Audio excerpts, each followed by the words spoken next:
Uma vez, hoje agora sexta-feira, ao vivo mais uma vez. Bom dia, boa tarde, boa noite para quem está ouvindo ao vivo, para quem está escutando depois, para quem está vendo no YouTube, Facebook, Spotify. Sou eu aqui, Alexandre Fonseca, na luta, literalmente. Não sei se literalmente, mas vamos lá. Hoje nós vamos falar um pouco sobre assistência social, tanto no Brasil, mas principalmente aqui em Volta Redonda, como tem se dado essa política, e especialmente sobre renda mínima, né, que agora é algo assunto que tem sido falado muito esse ano, e agora que vai ser renovado mais uma vez, agora diminuindo para R$ 300, é algo que está sendo muito discutido na mídia, e é uma oportunidade ótima para a gente falar sobre isso. Dei essa breve introdução para dar tempo das pessoas chegarem e pegarem a gente aqui ao vivo. Estamos com o nosso companheiro Charles, que é também aqui criado em Volta Redonda, conhece bem a situação daqui, vai falar um pouquinho para a gente, vamos bater essa conversa aqui. Bom dia, Charles, boa tarde, né? Gostaria que você se apresentasse, então, para as pessoas e falar um pouco sobre o papel da assistência, qual que é a importância da assistência social, o que a gente tem que lutar, como lutar, o que fazer. Então, vamos lá. Boa tarde. Beleza, Alexandre. Boa tarde, bom dia, boa tarde, boa noite aí para todo mundo, para a galera toda que está assistindo. Como o Alexandre falou, meu nome é Charles Tuniolo. Eu sou volta-redondense com muito orgulho. Nascido e criado na cidade, né? Cresci, me formei politicamente, vivenciando, né, as lutas da cidade, as lutas pela educação, as lutas pela melhoria das condições de trabalho, das condições de vida, que é uma coisa que faz parte da história, né, de Volta Redonda, e que a gente nunca pode esquecer, que se hoje nós temos acesso a muitas das coisas que hoje a gente acessa, foi fruto de muita luta de gerações anteriores. Eu tive a honra de participar de muitas delas, né, no período, diversos períodos aí da história de Volta Redonda. Sou assistente social de formação, minha formação é em serviço social e atualmente eu trabalho como professor da Escola de Serviço Social da Universidade Federal do Rio de Janeiro, formando novas gerações de assistentes sociais, né? Que é uma profissão que atua em diversas políticas sociais, né? Dentre elas a política de assistência social, que é uma política bastante recente, se a gente for pensar comparadamente com outras políticas que já existem, como a educação, a saúde, a previdência, né? Mas ela é uma política que foi reconhecida como tal muito recentemente, né? Foi a partir da Constituição Federal de 88, e que a gente ainda tem muito que avançar, né, porque ainda existe muito preconceito com relação a essa política, né, porque, sobretudo, é uma política que acaba se voltando para aqueles segmentos mais pobres, né, aqueles segmentos mais explorados, aqueles segmentos mais estigmatizados, que sofrem todas as formas de preconceito na nossa sociedade em função da sua condição social, da sua condição econômica, né. E justamente esses preconceitos, eles revelam que, na verdade, a gente ainda precisa avançar muito, né, para esclarecer, enfim, né, para esclarecer uma palavra que não é muito legal, né, mas a gente precisa avançar no sentido de tentar entender quais são os determinantes, né, quais são as situações que levam essas pessoas a viverem nas condições em que vivem, né, e que muitas das vezes não são escolhas individuais, né, elas são resultado de todo um conjunto de relações que são estabelecidas na nossa sociedade, que produz exploração, produz desigualdade, né, onde, por mais que você trabalhe, a riqueza que você produz é sempre apropriada por outro, né, que é quem detém os meios com os quais o trabalho precisa ser realizado, e que isso vai se reproduzindo, né, num país que a gente tem a marca da escravidão, a marca do genocídio indígena, do genocídio negro, enfim, né, de preconceitos com relação a populações periféricas, né, a trabalhadores informais, que hoje em dia estão cada vez mais volumosos em função das escolhas econômicas que vêm sendo feitas em nosso país ao longo dos anos. Né? Então, é uma política que, de fato, precisa ser discutida, precisa ser pensada de forma séria, né, porque nós estamos falando de vidas humanas, né, acima de tudo, né. E a vida é a nossa prioridade número 1, é o nosso valor número 1, é a defesa da vida, né? E não uma defesa abstrata da vida, mas uma defesa da vida tal como ela acontece no seu dia a dia, né? Não adianta a gente falar que defende a vida se as pessoas não têm as condições necessárias para elas poderem viver dignamente. Então é disso que nós estamos falando, né? Nós estamos falando de políticas públicas, de saúde, de educação, de trabalho e também de assistência social, por que não, como uma ferramenta importante, né, numa luta, numa disputa para reduzir as desigualdades e proporcionar, de fato, condições de vida dignas para essa população que historicamente vem sendo massacrada na história do nosso país. Você coloca muito bem, né, porque nós somos resultado, né, e fruto de um processo histórico, não só histórico da nossa vida própria, né, que a gente nasce, cresce, se reproduz e morre, como dizem, mas não só dessa história, mas da nossa história dos nossos pais, nossos avós, nossos ancestrais, né? Então, se a gente nasce, a gente não tem culpa disso, a gente nasce em uma família aí, qualquer, seja uma família pobre ou seja uma família bilionária, né? A gente traz consigo essa história. Então, aí quando a gente cresce, de repente a gente é responsabilizado por isso, de uma coisa que a gente não escolheu, né? Então, esse que é o grande problema dessa meritocracia, né, é um dos problemas da meritocracia, de não contar com o fato da história pregressa, da história das nossas vidas, então, e das outras vidas que vieram antes da gente, e essa responsabilização, né, que acontece como nesse sistema que a gente vive, nessa cidade, nesse lugar, nesse país, nesse mundo que a gente vive, as pessoas, infelizmente, o valor que elas têm para a gente, nos olhos da sociedade, é levado muito em conta pelo dinheiro que ela tem, pelo que ela conseguiu, pelo que ela teve de resultado, né? Infelizmente, então, quando a gente olha para as pessoas mais vulneráveis, o que eu quero dizer com tudo isso, né? Quando a gente olha para as pessoas mais vulneráveis, a gente pensa, não, elas estão ali porque elas fizeram alguma coisa de errado. Tipo assim, então, se elas são pobres, se elas estão nessa situação, elas estão já, de alguma coisa, elas valem menos do que a gente, porque elas trabalham, se elas estão ali porque elas trabalharam pouco, porque elas vagabundearam, porque elas beberam muito. E esse que é um grande problema, né, que a gente acaba culpabilizando um ao outro, sendo que nós estamos também abaixo dessa estrutura, né? A gente parou de olhar para cima e culpabilizar quem toma nossa mão de obra, quem toma nossa força, para culpabilizar um ao outro, né?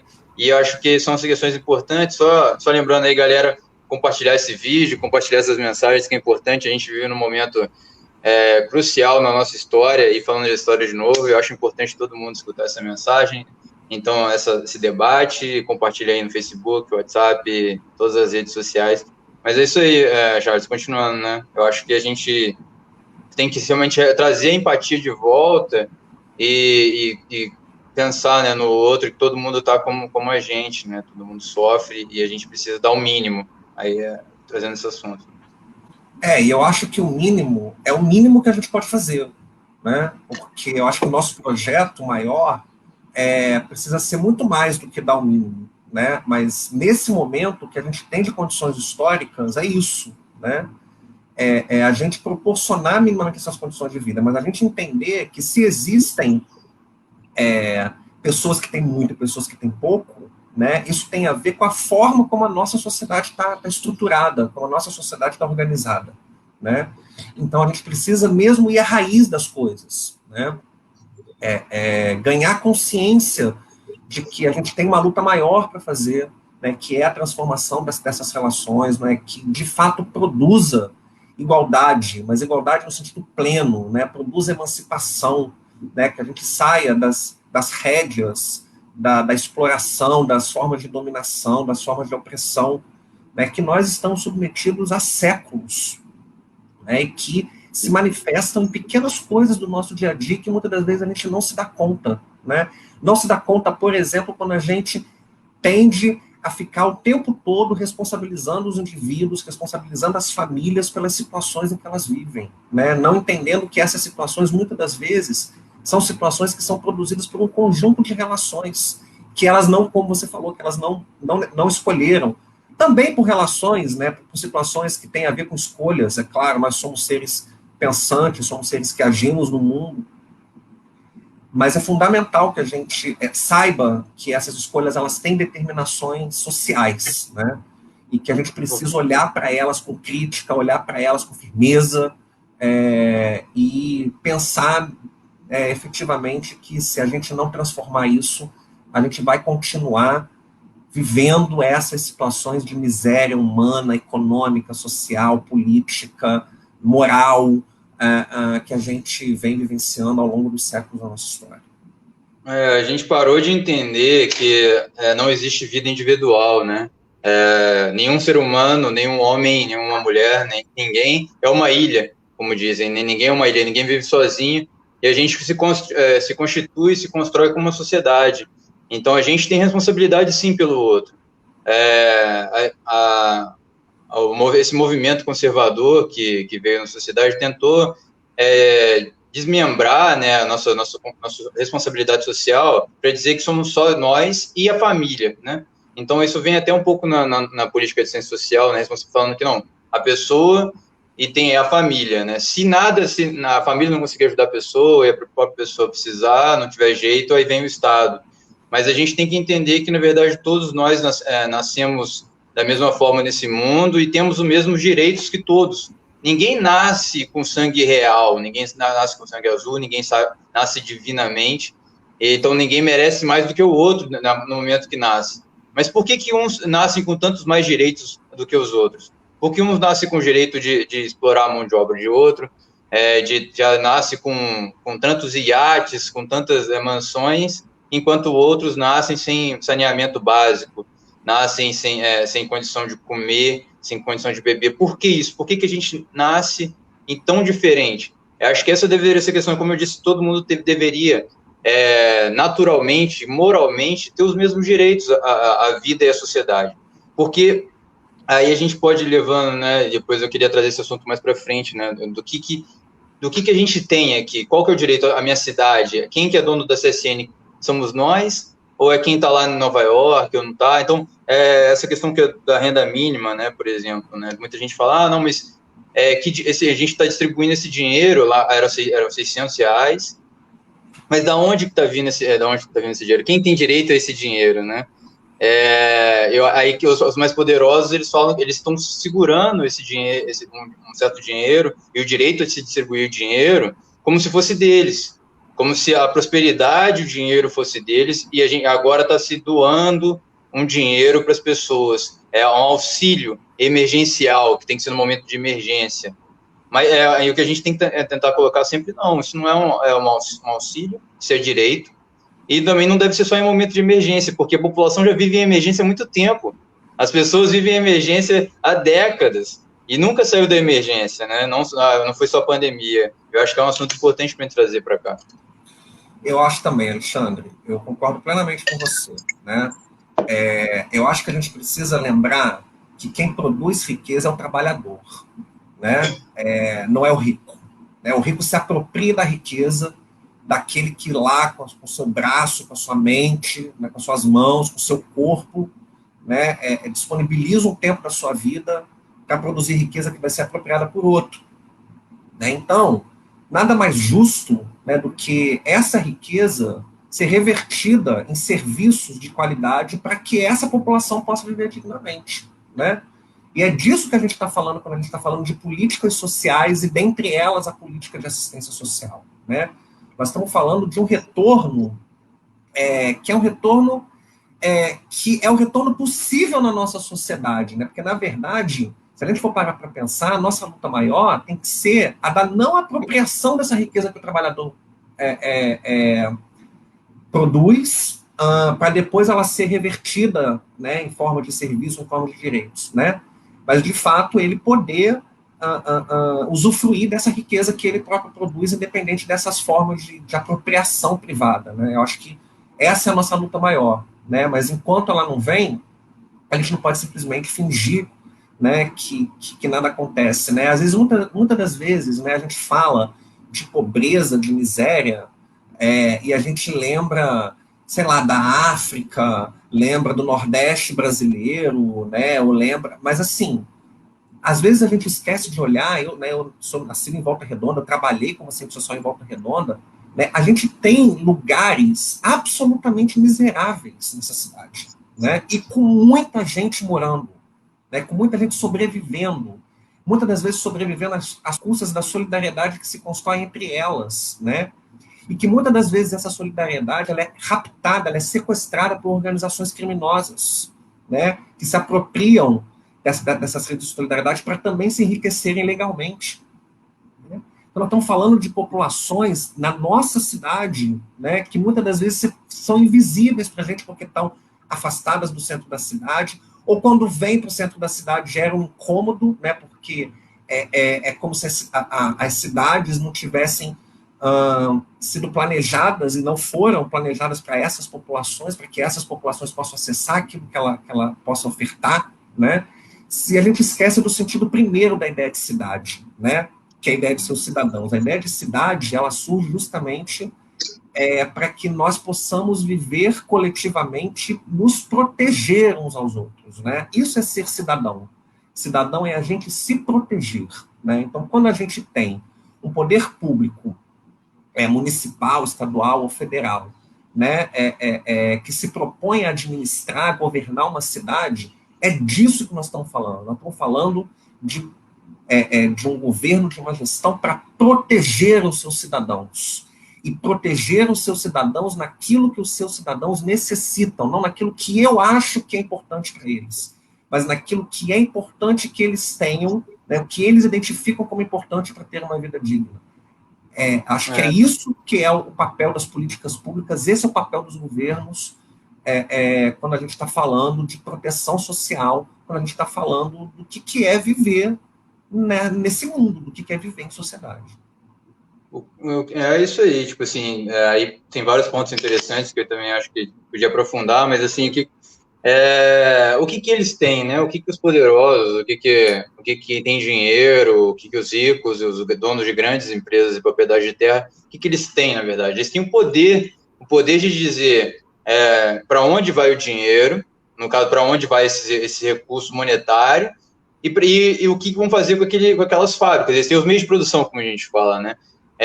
Mas sem isso, sem a mão de obra, né, aquela fábrica vai ficar parada. O dinheiro não tem valor nenhum se não tiver alguém para produzir. Se a gente não tiver ninguém para fazer, para capinar, para construir a rua, para chegar até aquela fábrica, para colocar a encanação, são pessoas, somos nós, são pessoas físicas que vão lá, colocam o tubo, que vão lá e colocam o asfalto, são elas que produzem as coisas e vão lá e produzem o aço. Sem essa mão de obra, sem essas pessoas, o dinheiro ali não vale nada. Não adianta você colocar dinheiro se não tiver ninguém para trabalhar, porque o dinheiro só faz isso, só coloca para as pessoas, para elas se incentivarem elas a trabalharem, né? Mas o dinheiro sem a gente não vale nada. Então, o que a gente tem que fazer é lutar pelo direito a esses meios de produção, essa forma de produzir, né? Porque a gente estava na terça-feira, semana passada já, falando sobre economia solidária, né? Então, são pessoas que produzem alguma coisa, como todo mundo sempre produz alguma coisa, então, uma artesã, alguma costureira, alguém que produz alguma coisa, e ela, o que ela precisa? Ela precisa do crédito. E quem que dá o crédito? São os donos de banco, são o poder público. Então, ela fica refém desse poder que os banqueiros têm, que o poder que os ricos já têm, e assim os ricos mantêm esse poder segurando esse crédito, segurando esse dinheiro, segurando esse meio de... Porque é isso que eles querem manter a gente para baixo, a gente sem poder produzir, para ficar refém e ter que aceitar ir lá para a fábrica, ir para onde eles quiserem, sempre ganhando o mínimo, né?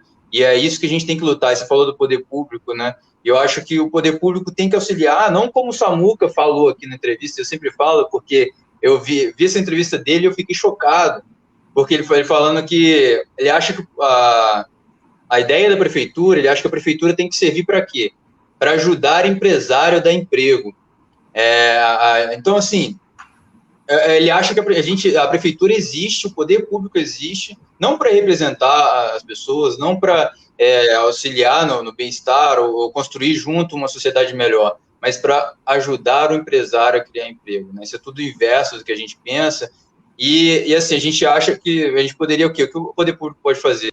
Auxiliar o próprio trabalhador a ter acesso ao meio de produção, a ele pegar a mão de obra dele, o tempo de vida dele, as 8 horas que ele passa por dia, que é um terço da vida dele, a produzir melhor, a produzir mais e poder construir uma sociedade melhor. Né?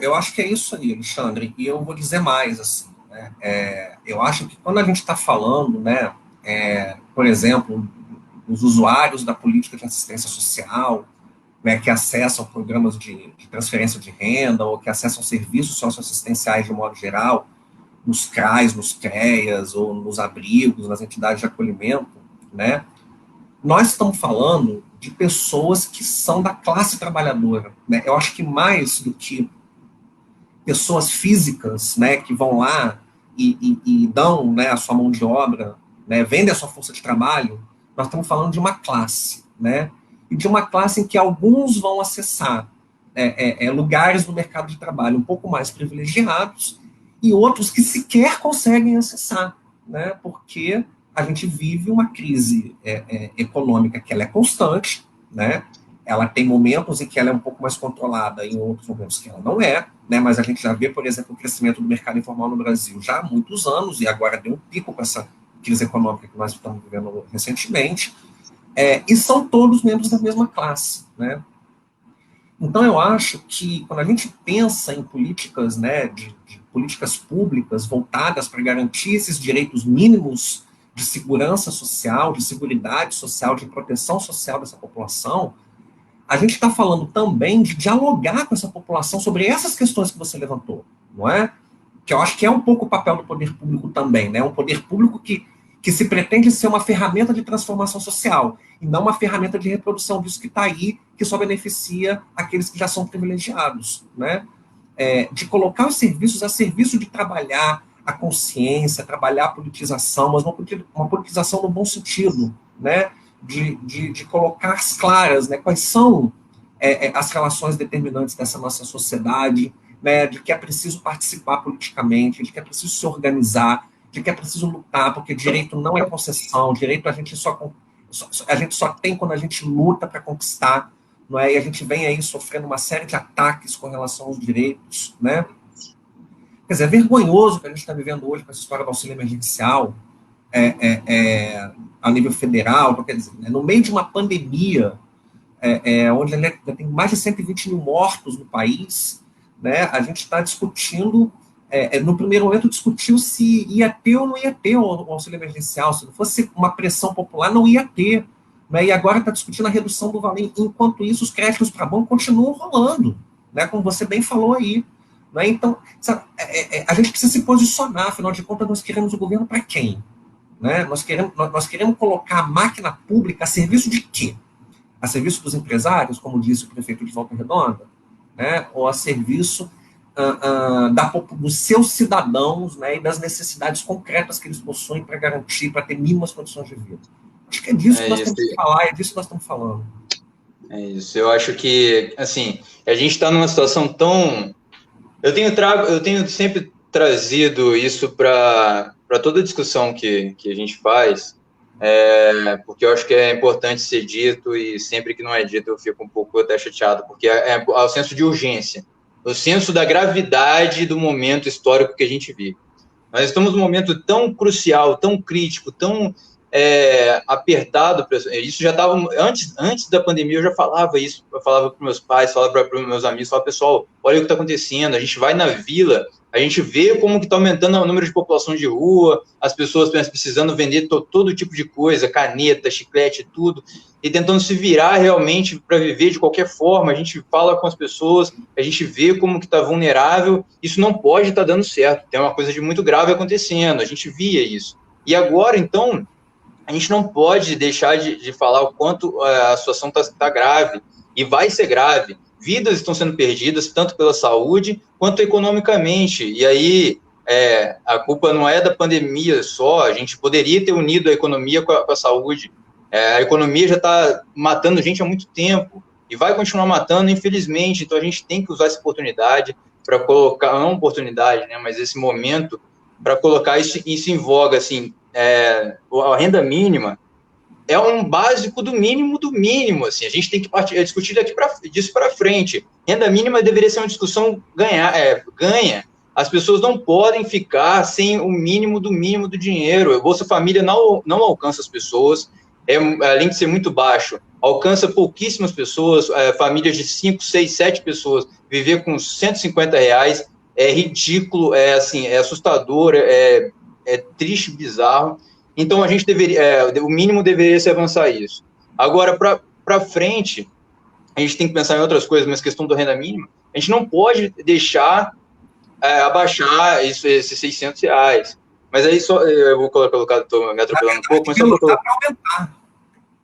Isso. E só colocar um ponto que você falou, que aí eu estou me atropelando um pouco, mas assim, você falou de como em Volta Redonda, por exemplo, tem pessoas que não precisa olhar para o Nordeste, não precisa olhar para a África, mas aqui mesmo tem pessoas que estão sofrendo demais por problemas econômicos. Mas, assim, se você vê essas pessoas desesperadas, sem trabalho, tentando fazer tudo para conseguir um dinheiro, e você vê que mesmo toda a classe trabalhadora, mesmo as pessoas com trabalho, estão sofrendo. Então, quem não está sofrendo é só a classe superior mesmo de banqueira. Eu tenho um primo que ele trabalha na CSN, que sempre foi um trabalho seguro, um trabalho bem remunerado, uma classe em Volta Redonda que sempre teve segurança mesmo, tanto econômica quanto no trabalho.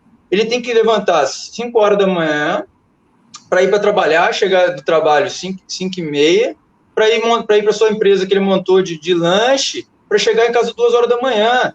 E mesmo com 2 empregos, né, ele consegue viver minimamente, porque ele tem uma filha e uma mulher, uma esposa. Assim, vive no limite sempre, entendeu? Isso o cara com 2 empregos, imagina o resto, a classe trabalhadora como um toda está sofrendo. Então a gente tem que pensar muito, trabalhar muito em cima disso. É muito complicado. Essa falácia, né, que inventaram aí da história de empreendedorismo, né, que você vai empreender e vai conseguir sair da condição de miséria que você vive, né, e a realidade, assim, só não vê quem não quer, né, a realidade mostra que isso é uma falácia, não é? Que, na verdade, o trabalhador precisa de segurança, precisa de condições, né, para garantir minimamente a sua sobrevivência. Na verdade, o que ele precisa é de acessar a riqueza que ele produz, né? A gente nunca pode perder isso de vista, né? Mas enquanto a gente vive nessa estrutura, né, ele precisa minimamente dessas coisas. E a renda mínima, ela se torna fundamental, né? Ela se torna fundamental, mas ela associada a essas outras coisas, né? O acesso aos demais direitos, né? A um trabalho de educação, né, de entendimento de quais são as contradições dessa nossa sociedade, das relações de desigualdade que ela produz, né, que essa renda mínima, na verdade, ela é consequência de uma sociedade desigual, né, e que o que a gente precisa lutar é justamente contra essa desigualdade, né, mas que né, quem tem fome tem pressa, né, e a gente não pode nunca deixar, se a gente se preocupa com a vida, né, se a gente tem isso como um valor, a gente nunca pode deixar isso disso ser uma referência para a gente, né? Pode falar. Não, pode falar. Não, eu só queria bater, porque para não deixar passar também, de aproveitar e bater nessa questão de que eles estão diminuindo os R$600 para os R$300, e a mídia não questiona, né? A mídia é muito forte, e ela colocou para todo mundo, né? Meu pai até estava falando, é complicado debater contra isso, por quê? Porque virou senso comum já, o Brasil não tem dinheiro. O Brasil não tem como arcar com isso. Então, isso falaram na reforma trabalhista, o Brasil não aguenta tantos direitos trabalhistas, falaram com a reforma da Previdência, o Brasil não aguenta tantos direitos na Previdência, pagar a Previdência para todo mundo, o Brasil não aguenta agora pagar os R$600, né? O que o Brasil aguenta e o que o Brasil não aguenta? Essa é a grande questão. Agora, por que eles estão dizendo assim, então tá faltando dinheiro? A gente agora, em vez de gastar os, 60 bilhões que queria gastar com R$600, agora vamos gastar 30 bilhões que a gente vai gastar, agora sim a gente cabe. Mas com o que a gente quer gastar? Se não vai ser com renda emergencial, se não vai ser com auxílio para as pessoas, dinheiro para as pessoas, aonde a gente vai querer colocar dinheiro?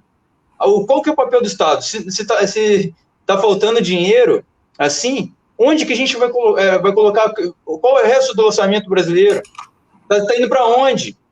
se é a coisa mais essencial, que é colocar dinheiro nas pessoas, que é a única coisa que está salvando o Brasil agora, que no caso, se não fosse auxílio emergencial, já falaram que o PIB brasileiro teria caído 15%. Então, para onde que vai esse dinheiro, né? Que a gente colocar... se olhar nas contas, aí eu tenho que criar um outro vídeo falando um pouco mais, explicando sobre a economia, né? Que aí não vai dar para falar aqui. Mas se você for olhar, é claro que dinheiro tem. É claro que o dinheiro tem, mas no discurso deles, eles colocam que não, a gente não pode acostumar mal a pessoa ali, receber dinheiro sempre, R$600 sempre é muita coisa, ela vai deixar de trabalhar se ela ficar recebendo R$600. É toda uma coisa, um problema filosófico contra colocar dinheiro diretamente na população do que um problema fiscal.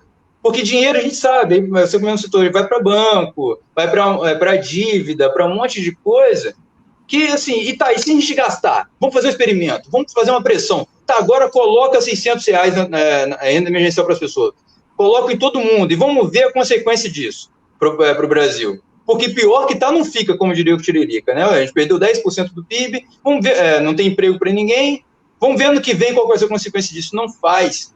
E a gente precisa pressionar para que faça. É foda. Bom, tem uma pergunta aí, né?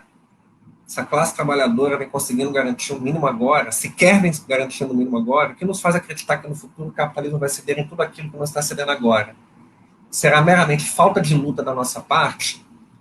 Olha, eu acho que não, né? Eu acho que a gente está vivendo aí um momento que está sendo atacado de todas as formas, né?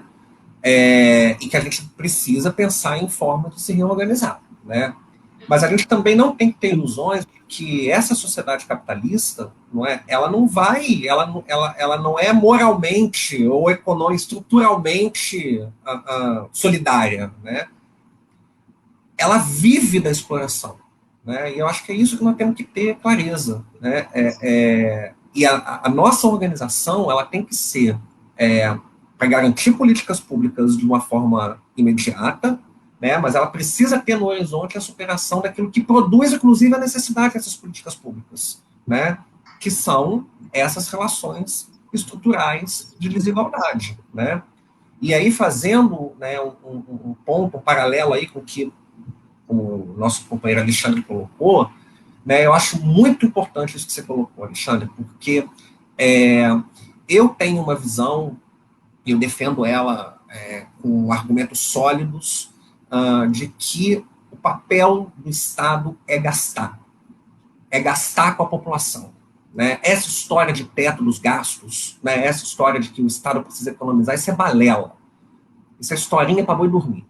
Né? Porque ele continua gastando, mas continua gastando com outros sujeitos, com outros agentes econômicos, principalmente, né? Que são os bancos, que são grandes empresas, né? Como você mesmo falou, do nosso prefeito em Volta Redonda.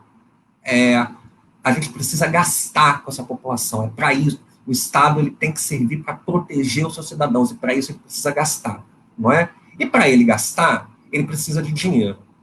E da onde ele vai buscar esse dinheiro? Daqueles que se apropriam da riqueza produzida por esses mesmos que vão ser os beneficiários dos gastos públicos. A gente precisa taxar os mais ricos, a gente precisa taxar as grandes fortunas, a gente precisa taxar as heranças. Isso não é, isso existe em vários países do mundo, não é? E a gente vive escutando vários argumentos. Mas isso fere a meritocracia. Tá, mas nós estamos falando justamente contra a meritocracia. Não temos dúvida disso. A meritocracia, ela produz mais desigualdade. Ela produz competição, ela produz guerra, ela produz ódio, né? A gente está falando, né, de pessoas que acusam outras de não trabalharem, né, mas que têm condições de ficar em casa comendo no computador, na internet, o dia inteiro no Facebook, gerando ódio contra outras, não é? Que também não trabalham, né? Enquanto a gente está falando daquele que não tem a mínima condição de sobrevivência e que está tentando buscar forma de sobreviver, não é? Aí também vão dizer, mas se a gente taxa grandes fortunas, se a gente taxa grandes riquezas, grandes heranças, a gente estimula que essas pessoas mandem esse dinheiro para reservas fiscais fora do Brasil. Ora, isso é crime. Mandar dinheiro para fora do Brasil de forma ilegal é crime, o próprio nome já diz, é ilegal. Então, cada um com o seu bandido de estimação. Então, vai defender o bandido que só nega imposto e manda dinheiro para fora, porque, na verdade, o dinheiro tem que ser usado aqui dentro. tem que ser usado para proteger os nossos cidadãos, através de políticas de saúde, de educação, de assistência social, para que a gente, de fato, possa enfrentar a violência, a miséria e todas essas formas de opressão que a gente vive, dando oportunidades, dando condições e, principalmente, possibilitando um aumento na consciência de que é preciso superar essa forma de viver em sociedade, superar essa sociedade capitalista.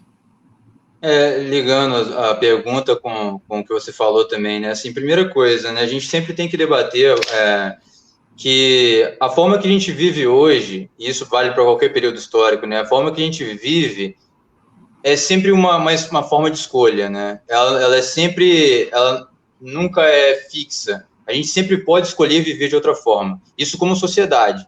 A sociedade, elas podem se organizar de forma diferente, elas sempre se organizaram de forma diferente. Então, nada é escrito em pedra. Nada quer dizer que vai ser sempre assim. A gente vive hoje assim, nós vivemos uma sociedade que é consumista, consumidora, ela vive, aí fala capitalismo, né? O capitalismo se estrutura dessa forma nas relações de trabalho, mas ela pode ser diferente. Agora, o que precisa para que ela seja diferente? Só a luta da classe trabalhadora vai resolver, não vai resolver? Assim, a gente acredita, de certa forma, que sim, a gente precisa aprender a se organizar melhor, se adaptar às novas formas de lutar e de se organizar, a de fazer pressão, a de tomar o poder, que é mais importante. A gente sempre está nessa luta, mas a gente tem que acreditar que isso é possível. Senão a gente cai num fatalismo de que, quem é rico, quem domina a gente, sempre vai dominar a gente, que quem está no poder sempre vai estar no poder, então não tem motivo para ir votar, para mudar as coisas, porque eles sempre vão ganhar e vão continuar roubando, né? Tipo, agora tem o Witzel, descobrimos que ele é ladrão, que ele roubou, né?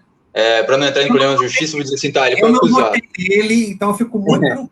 Eu não votei nele. Não, eu também não. Mas eu tô dizendo assim, descobriram. Aí o pessoal fica puto, não tem jeito, político não tem jeito, não vamos votar. Mas aí, tipo assim, então, não vamos votar, então deixa eles lá, né? Então, eles são ladrões, então vamos deixar eles lá. Assim, então, o nosso desafio é sempre realmente manter essa conscientização, tentar descobrir uma maneira até encontrar essa ruptura para conseguir tomar o poder e mudar as coisas, né? Mas não tomar o poder também, acho que um pessoalista, isso sempre foi um problema histórico, mas distribuir o poder. Isso é democracia. Tomar o poder distribuído, cada vez mais distribuir esse poder para formas para pessoas. Mas ligando o que você falou, né? Eu acho que a gente, no Brasil, já a questão em relação, por exemplo, aos impostos, né? Que é algo que a gente tem trabalhado muito. O Brasil, de certa forma, a gente já perde nesse poder, nessa luta de poder com relação aos impostos, porque os ricos, quando foram estruturar a nossa carga tributária, eles colocaram que eles não vão pagar imposto nenhum. Isso não acontece em país nenhum. Quem paga imposto hoje somos nós, apenas nós. O imposto brasileiro, ele é só sobre consumo, praticamente. Então, quem consome somos nós. Rico vai consumir um arroz, um feijão, que não é nada para quem tem R$1 bilhão. Para a gente é muito. Aí que é o imposto brasileiro. O imposto brasileiro não é sobre carro, não é sobre helicóptero. O imposto brasileiro é sobre a carne, não é sobre coisa importada praticamente, dependendo, às vezes nem tem tanto essa coisa assim. Então, a gente que sofre os impostos. E quando vamos falar de reforma tributária, agora no Congresso, não querem resolver isso, porque eles que mandam, aí é o rico que manda. O Brasil é um paraíso fiscal. Apenas 15% das pessoas pagam imposto sobre renda. E renda nem é um problema também. A riqueza que está lá. Então, quem tem R$1 bilhão não paga nada sobre a riqueza que ele tem. Porque ele não tem renda. Porque renda quem tem é trabalhador. Então, assim, em nenhum lugar do mundo isso acontece. Nos Estados Unidos, a pessoa, mesmo que vai morar na França, ela ainda paga imposto nos Estados Unidos. Poucas pessoas sabem disso.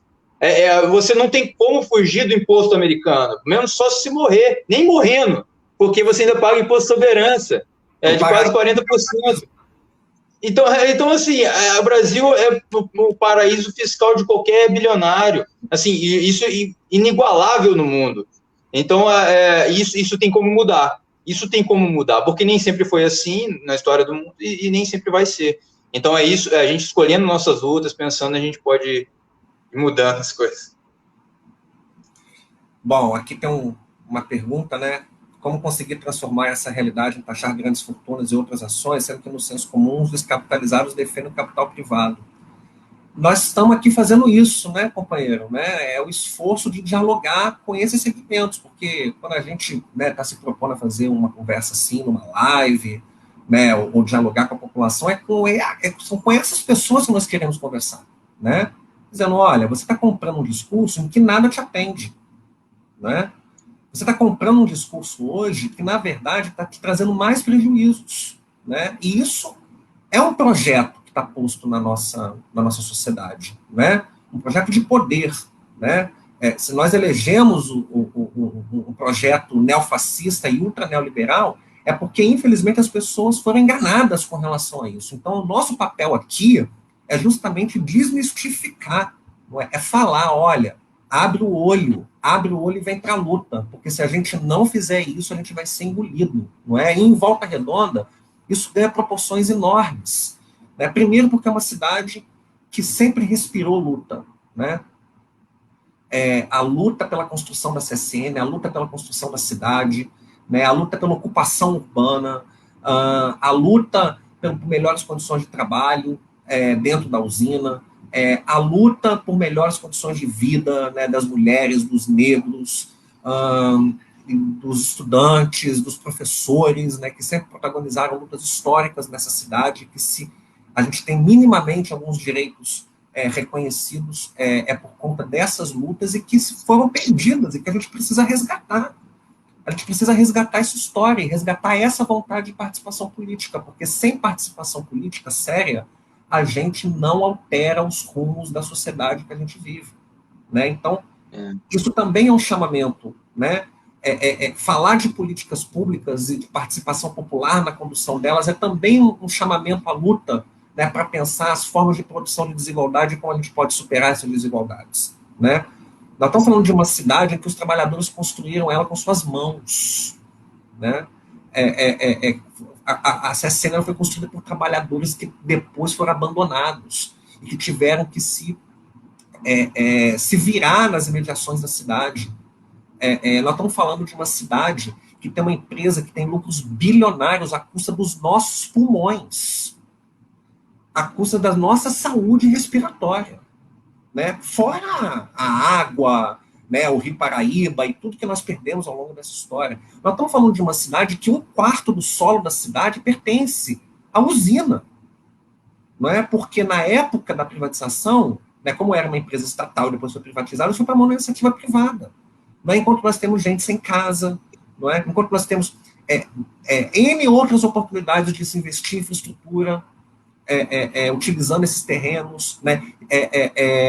Infraestrutura, seja urbana, seja de serviços, não é? Até quando nós vamos baixar a cabeça para isso, né? Essa cidade já provou que não abaixa. Volta Redonda já provou que não abaixa. É só olhar para a nossa história. Está na hora da gente levantar a cabeça de novo e ir para frente, e continuar nessas lutas e avançar nessas lutas. Senão nós vamos ser engolidos por elas.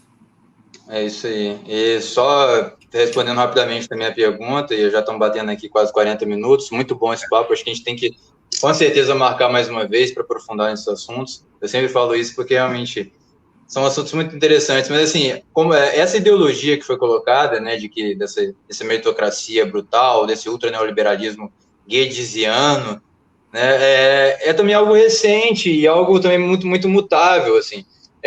O Lula, né, na época, quando ele saiu com 98% de aprovação. Ele poderia ter feito qualquer reforma que ele quisesse. Se ele empurrasse uma reforma tributária no Congresso, ele passava. Podia ter passado a reforma de taxar lucros, dividendos, fortunas, mudar a estrutura de taxação toda que ele quisesse, que passaria.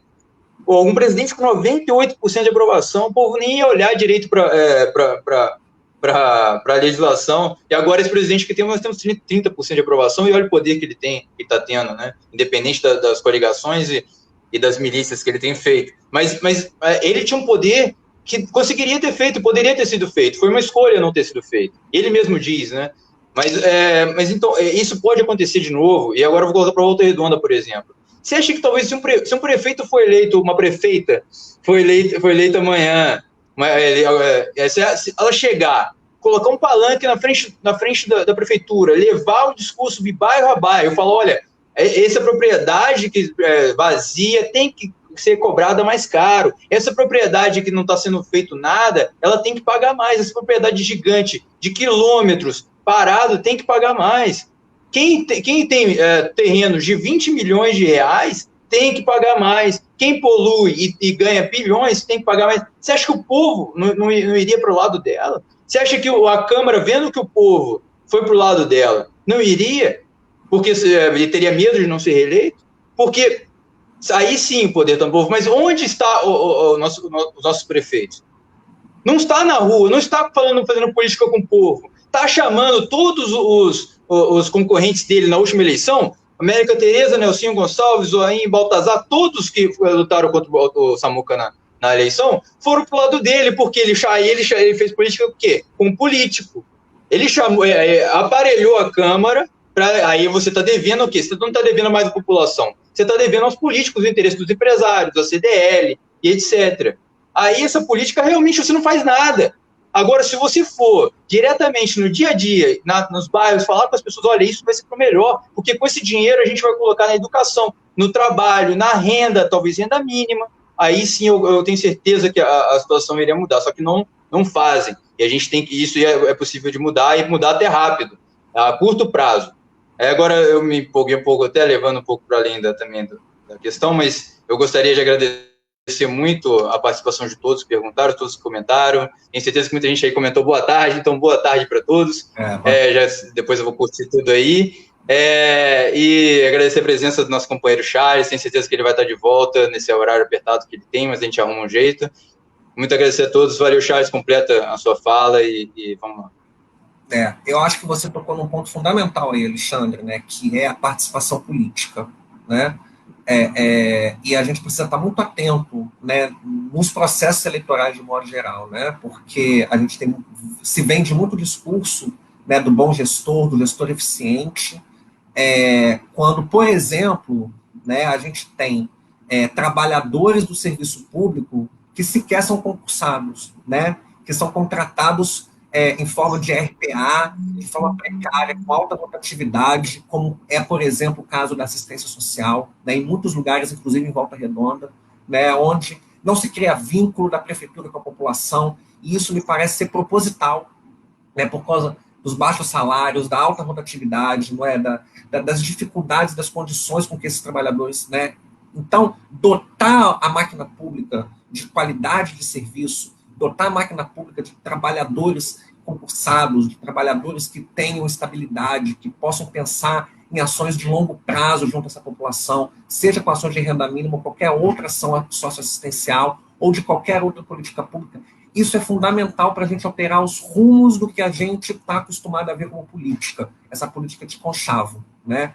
É preciso que a gente olhe para propostas que, de fato, coloquem a máquina pública a serviço daqueles que, historicamente, foram alijados, foram separados da riqueza socialmente produzida. E isso se faz com gestão pública politizada, participativa, com qualidade, com serviço com continuidade, com o trabalhador ganhando bem. E a gente não pode deixar que, mais uma vez, as políticas sociais, incluindo as políticas de assistência social, sejam negligenciadas em nome dos interesses dos mais ricos. É isso aí. Precisamos de uma política para o povo, uma economia para o povo, dinheiro para o povo, para as pessoas, é isso que vale o dinheiro, né? Então, só reiterando, R$600 de auxílio emergencial é o mínimo do mínimo, né? R$300 é piada. Mas vamos lá. Obrigado a todos e até a terça-feira que vem, estamos de volta com certeza. Valeu, Alexandre. Obrigado aí. Valeu, galera. Beijo.